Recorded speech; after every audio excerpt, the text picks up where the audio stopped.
As we look ahead into the next century, leaders will be those who empower others. Bill Gates.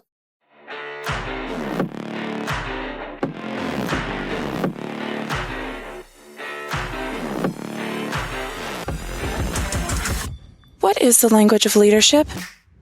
It is the skills, traits, lessons learned, communications, and inspirations of leaders. The Language of Leadership podcast will help you develop the successful tools renowned leaders have discovered and have used effectively, sharing with you how to be the leader you desire to be and the leader your team will desire to follow. Now, here is your host, Chuck Marting. Hello, and welcome to our first episode of the Language of Leadership podcast. I'm your host, Chuck Marting. For those of you who do not know me, I'd like to do a little introduction just to give you an idea of who I am and why this podcast means so much to me. I'm an entrepreneur owning 3 businesses, and I'm a certified 48 days coaching mastery coach, specializing in helping entrepreneurs and business owners accomplish their goals and their dreams. I'm also a certified Jack Canfield trainer for the Success Principles, which has been instrumental in my life, helping me lead and learn how to be a leader others want to follow. Traveling down the road of life, you learn a few things, and as I've got older, I found clients and leaders, both new and experienced, having real-life struggles, and often they were searching for tips, strategies, or training to help in defeating and overcoming the challenges of loneliness. Learning what experienced leaders have implemented to help them achieve success as a leader is what has helped me become the leader I want to be. What I'd like to do is have this first episode be about combating the loneliness of leadership. This has been a huge issue and something I've seen a lot, and it really spurred this podcast and bringing it to fruition and bringing you the people that you're going to hear from in an attempt to help us in becoming the leaders we were meant to be. Now, the loneliness of leadership, it left me conflicted in so many different ways. Because of this discovery, a principle that changed my life had come to fruition, and that was a mastermind. I learned and experienced the power and validation of masterminding my way to success with a group who can be mentored and mentored me and challenged me to success. I first experienced the loneliness of leadership while I was a police officer. See, I decided that I wanted more and I wanted to move up to the next level in my career by testing for a leadership position as a police sergeant. I continued to work full-time as a police officer, and I went back to school full-time to earn my Bachelor of Science degree, which I thought would help me in preparing to become a leader, or so I thought. After earning my Bachelor of Science degree and graduating magna cum laude, I was looking forward to testing for a position of sergeant, and I really felt that I was ready to test and to be promoted to that position. As a police officer, I had several friends who were sergeants, and I decided to meet with one of them for some advice prior to an upcoming sergeant's exam. And I remember vividly walking to the sergeant's office. I was walking down that hall, seeing several of the sergeants as I was walking. And I remember something that just came over me as I looked at them. They didn't look happy, and they all looked very stressed out with that deer in the headlights look. This immediately concerned me. But I went in ahead and met with my friend, and I was able to ask him some questions about the sergeant's exam and what to expect. But during the conversation, I found out that he and several of the other sergeants were not fulfilled, and that he himself felt his career was over. And he told me he was literally going through the motions, just waiting for time to pass so he could retire. He then pleaded with me to not ruin my life and that of my family by becoming a sergeant. He told me to be happy where I was and to enjoy a career carefree without frustration, hopelessness. And it was soon after this that I chose to pursue my dreams of entrepreneurship by owning my own business. I soon discovered that even owning my own business as an entrepreneur, I still would experience the loneliness of leadership. I often found myself feeling alone, not being understood, and developing an attitude of no one can do this job as well as I can. I didn't delegate tasks, and I soon began to feel alone, misunderstood, feeling constantly miserable and stressed. I had to find an answer for the loneliness and emotional roller coaster that I was on. I found myself needing to become validated and assured that I had resources that could help me and other leaders who understood me and could even mentor me in how to be a leader others would want to trust and follow. I was tired of feeling so alone and isolated as a leader, feeling as if no one understood how I felt. I was afraid if I could not find a way to solve the overwhelming feelings that I had, I would not only fail as a leader, but I would have to leave my business and pursue a different opportunity or interest just so I could feel again appreciated and satisfied with my life. I began turning to self-help programs and books from leaders looking for answers. I was thrilled to find the answers that I was looking for when I read and applied what I had learned from the book, The Success Principles. This book immediately resonated with me. And for the first time, I had answers to the questions that no one was previously able to answer. During my studying, I read about and learned a principle that changed my life, which was masterminding, and it helped me to become a success. When I applied this principle that I had learned and joined my own personal network of mentors, it not only changed my life, but it changed the way I was as a leader. I learned that I was not alone and that there were others that had traveled that same road that I was on. I still belong to a mastermind 3 years later, and I have started my own mastermind group, one where I can also implement my coaching that I do with individuals, helping them to gain more clarity and understanding. I can say that the mastermind principle has been instrumental in my success, in my continued growth, both personal and professional. And as a result, I've leveled up as a leader because of sharing personal leadership experiences and resources. It has helped me to achieve my goals and dreams. And most of all, I no longer feel the loneliness and anxiety of being alone and misunderstood as a leader.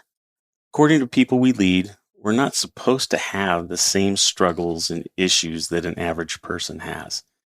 They believe that we should have already resolved and transcended those problems so that we can focus on the problems of others. Often we don't think about what leadership will cost us in the long term.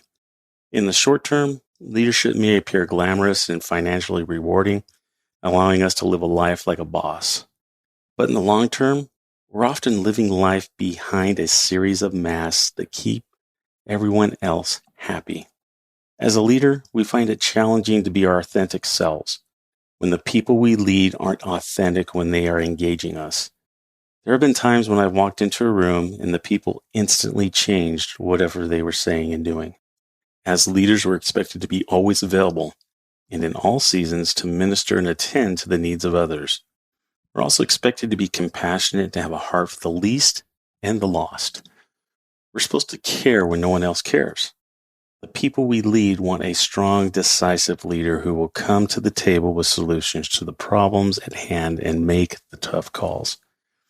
The reason so many leaders are burned out and bitter is because in a hierarchy, the buck always stops with the leader. When the buck stops with us, every single time, it becomes a lonely place to be put and an incredible burden on the leader. Despite what we may think, despite what the culture demands, leaders can't be all things to all people, and we can't do it all. We have to discern what is important, keep our focus on those things, and learn to work in collaboration with others to get everything else done. When navigating change, there are things that we can do, and there are 6 things that I've identified through my studying and from my implementation with my own teams that has helped me to navigate those changes. And I want to share those 6 things with you now. The first is to find healthy outlets. And what I'm talking about with healthy outlets is exercising, meditation, talking to a trusted family friend or a family member or a mentor who can help us emotionally and give us the comfort that we need at that time with what we're going through. The second is to establish boundaries. Let's be honest with what you can and can't do. You may need to delegate responsibilities to a trusted team member and collaborate with them in those changes. This will support yourself as a leader and help you with leadership and to meet your priorities. The third thing is to use a collaborative model of leadership. You can't be effective if the people on your team spend all their time asking questions and drawing from your energy. Instead, you need people who grasp the task and then come back with not just one solution, but several options for the team to consider. You need people competent enough to do their research and to be proactive in their work. Number 4, you need to reassess your time. If we have learned anything through this pandemic, we have learned the value of assessing your time and how it is spent. Learn what you need to do to reassess your time and to use it wisely. Number 5, rediscovering your identity. Let the people you lead and serve know you are human, just like they are. You bleed and you struggle and you deal with the same things they deal with. Then find those things you enjoy doing, those activities that make you happy. Leaders have good intentions, but we create a monster that we ultimately can't control before we know it. And we've lost ourselves in a system of dependency that drains us all. Of our energy and resources, we need to know what our limit is, because no one can function without the person at the top. Number 6, form a personal network of support. The reason so many leaders wrestle with loneliness, particularly in such life-changing spaces, is because we don't have mentors. The most important decisions you can ever make, is who you allow to mentor you, because ultimately, what you stand under is what you understand. In upcoming episodes of The Language of Leadership, you're going to hear from leaders who are going to have that one thing that each of them talk about, and that is the importance of a mastermind or being coached or having a mentor. I'm not going to go into a lot of details on these 3 things because we're going to be covering them in upcoming episodes. And we will have an episode that's going to be dedicated just only to masterminds and one that will be dedicated only to coaching. But you need to understand how important this principle is, or principles are, to that of a leader. If you've not yet heard or have learned about a mastermind, coaching, or mentoring, I would invite you to read the book by Napoleon Hill called Think and Grow Rich. This is where the mastermind principle is explained and where you can learn about its use and how effective it can be for you as a leader to implement in your own life. The last suggestion I want to share with you today in combating the loneliness of leadership is knowing your purpose. It's hard to motivate others if you don't have time to talk to them. And like Steve Chandler has said, there are fewer discouraging sights than a leader who can become a true chicken running around with his head cut off and not enough time to find it. Leaders whose teams are not performing up to expectations are simply doing ineffective things all day. Multitasking is one of the greatest myths in modern day business. Thinking part of the brain itself does not multitask, and so people do not really multitask. The human system is not set up that way, and the system has one thought at a time, and that's how we function. Carrie Gleason has noted, as a business efficiency expert, that the constant, unproductive preoccupation with all things we have to do is the single largest consumer of time and energy. Not the things that we do, the things that we leave undone. Leaders who find the joy in leadership find ways to relax into an extremely purposeful day, goal-oriented and focused on the highest priority and activity. That's not to say that leadership can't get distracted.